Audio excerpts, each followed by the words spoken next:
Sweden में कुरान करीम की बेहुरमती का वाकया, यूरोपीय यूनियन का भी सख्त रद्द-ए-अमल सामने आ गया। यूरोपीय यूनियन ने वाकये से मुताल्लिक अपने बयान में कहा कि स्वीडन में कुरान करीम की बेहुरमती के अमल को मुस्तरद करते हैं। वाकया जारहाना और बेइज्जती पर मबनी इश्तियाल अंगेजी का वाज़ेह अमल है। यूरोपीय यूनियन ने कहा, यह अमल किसी भी तरह यूरोपीय यूनियन की राय की अक्कासी नहीं करता। बेहुरमती का वाकया ऐसे वक्त किया गया जब मुसलमान ईद उल अज़हा मना रहे थे।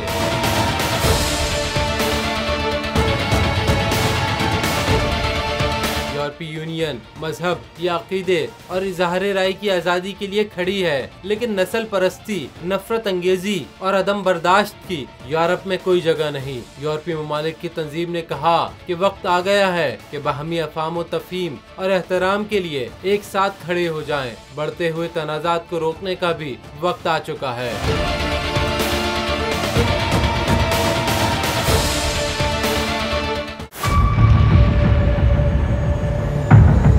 बड़ी ईद की खुशियों में बोल ने दिया अपने अवाम का साथ। पाकिस्तान को बदलें बोल के साथ। अवामी शिकायत पर बोल ने उठाई आवाज।